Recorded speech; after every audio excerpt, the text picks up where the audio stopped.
पोह्यापासून नुसते कांदे पोहेच नाही तर पोह्यांपासून भरपूर वेगवेगळ्या पदार्थ बनवता येतात. त्यातलाच हा एक पदार्थ म्हणजेच पोह्यांचे थालीपीठ.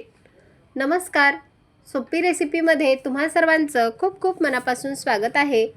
आज आपण जे कांदे पोहे बनवतात ना, अगदी तेच वापरून पोह्यांचे खमंग आणि खुसखुशीत थालीपीठ बनवलेले आहेत. तर बघा, हे थालीपीठ दिसायला खूपच छान असे मस्त दिसत आहेत. तर हे तुम्ही सकाळच्या नाश्त्यासाठी खाऊ शकता किंवा लहान मुलांच्या डब्यासाठी देऊ शकता किंवा रात्रीच्या जेवणासाठी सुद्धा तुम्ही हे थालीपीठ नक्की खाऊ शकता. खायला इतके भन्नाट झाले आहेत ना. रेसिपी नेहमीप्रमाणेच एकदम साधी सोपी आहे.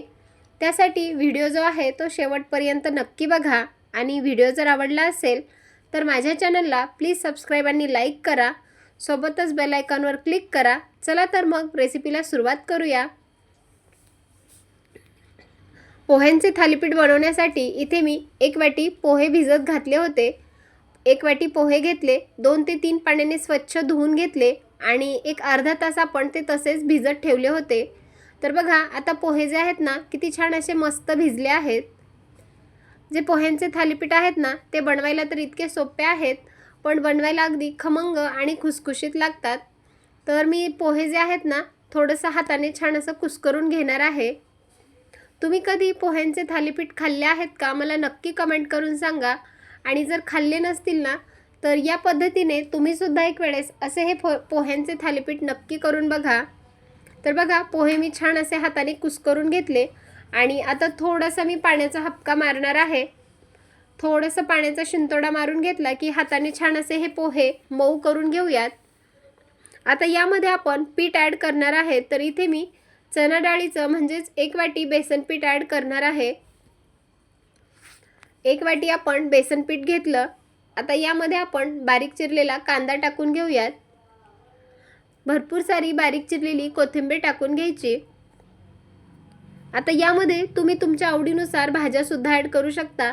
जसे किसलेला भोपळा असेल किंवा काकडी असेल, गाजर असेल, तुम्ही तुमच्या आवडीनुसार यामध्ये भाज्यासुद्धा ॲड करू शकता. आता यामध्ये आपण काही कोरडे मसाले ॲड करूयात. तर इथे मी चवीपुरतं मीठ टाकून घेतलं. 1 चमचा अख्खे जिरे टाकून घेतले. अर्धा चमचा हळदी पावडर टाकायची आहे. सोबतच आपण इथे गरम मसालासुद्धा वापरणार आहेत. तर 2 चमचे मी कांदा लसूण मसाला वापरला आहे. तुम्ही तुमच्या आवडीनुसार किंवा तुमच्या मसाला डब्यामध्ये जो मसाला आहे तो ॲड करू शकता. अर्धा चमचा लाल तिखट वापरला आहे. जर तुम्हाला लाल तिखट आवडत नसेल तर बारीक हिरवी जी मिरची असते ना, अगदी बारीक अशी चिरून टाकायची आहे. किंवा जर लहान मुले खात असतील तर थोडंसं कमी तिखट टाकलं तरी काही हरकत नाही. आता यामध्ये 1 चमचा पांढरे तीळ टाकायचे आहेत. पांढऱ्या तिळामुळे दिसायलाही छान दिसतात थालीपीठ आणि खायलासुद्धा खूप छान अशी चव येते.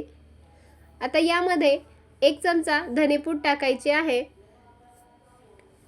1 चमचा भाजलेल्या जिऱ्याची पूड टाकून घेतली. आणि आता यामध्ये सुरुवातीलाच पाणी न टाकता हे सुके जिन्नस आपण छान असे पोह्यामध्ये मिक्स करून घेऊयात. या अगोदर आपण भरपूर वेगवेगळ्या प्रकारचे थालीपीठांचे प्रकार पाहिले आहेत. बाजरीचे थालीपीठ केले होते. आज आपण पोह्यांपासून खमंग आणि खुसखुशीत थालीपीठ बनवणार आहेत. तर बघा, आता यामध्ये थोडं थोडं पाणी टाकून याचं छान असं बॅटर करून घ्यायचं आहे.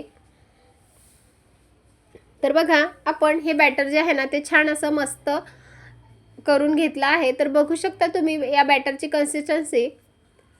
या प्रकारे आपल्याला हे बॅटर करून घ्यायचं आहे. आता लगेचच आपण याचे थालीपीठ करून घेऊयात. गॅसवरती मी तवा गरम करण्यासाठी ठेवला. तुम्ही हवं तर कढईमध्ये किंवा पॅनवरती सुद्धा हे थालीपीठ भाजून घेऊ शकता. तवा आपल्याला चांगला तापलेला असावा. तवा चांगला तापला की थोडंसं तेलाने छान असं ग्रीस करून घ्यायचं. आता सुरुवातीला मी गॅसची फ्लेम हाय ठेवली आहे. तर मोठा गॅस केला आणि आता तवा चांगला तापला की यावर हे थालीपीठ टाकून घेऊयात.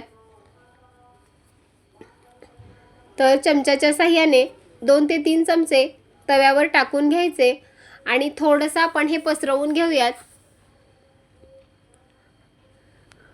तर छान असं गोल गरगरीत हे थालीपीठ मी थापून घेतलं तव्यावरती. वरून थोडेसे डेकोरेशनसाठी पांढरे तीळ टाकून घेतले. आणि आता हे जे थालीपीठ आहे ना ते मंद आचेवर आपल्याला छान असं खरपूस भाजून घ्यायचं आहे. तर आता गॅसची फ्लेम जी आहे ना ती मध्यम केली आहे आणि आता यावर एक झाकण ठेवते आणि कमीत कमी एका बाजूने 5 ते 7 मिनिट छान असं खरपूस होईपर्यंत भाजून घेऊयात. लक्षात असू द्या गॅसची फ्लेम आपण अगदी मध्यम केली आहे. तर बघा झाकण काढून घेतलं आणि थालीपीठ बघा किती छान असं मस्त भाजून तयार झालेलं आहे. तव्यावरचं आपण जेव्हा झाकण काढत होतो ना तो व्हिडिओ माझा स्किप झाला आहे. तर झाकण काढून घेतलं आणि दोन्ही बाजूने तुम्ही बघू शकता थालीपीठ किती छान असं खमंग भाजून झालेलं आहे. याला रंगसुद्धा खूपच छान आला आहे. अगदी 2 ते 3 चमचे तेलामध्ये हा पोटभरीचा नाश्ता बनून तयार होतो. याला जास्त प्रमाणात तेलसुद्धा लागणार नाही. अगदी घाई गडबडीच्या वेळेस हा नाश्ता तुम्ही नक्की करून लहान मुलांना देऊ शकता किंवा डब्यासाठी सुद्धा हा एकदम उत्तम पर्याय आहे. रेसिपी कशी वाटली मला नक्की कमेंट करून सांगा. व्हिडिओ जर आवडला असेल तर जास्तीत जास्त लोकांपर्यंत शेअर करा आणि तुम्हीसुद्धा एक वेळेस असे हे पोह्यांचे थालीपीठ नक्की करून पहा. नेहमी तर आपण कांदे पोहे बनवतो तर त्यापेक्षा एक वेळेस असा हा नाश्ता नक्की करून बघा. रेसिपी जर आवडली असेल तर जास्तीत जास्त लोकांपर्यंत शेअर करा आणि माझ्या रेसिपी तुम्हाला कशा वाटतात मला नक्की कमेंट करून सांगा. चला तर मग पुन्हा भेटूयात अशाच एका मस्त छानशा रेसिपीसोबत. तोपर्यंत धन्यवाद.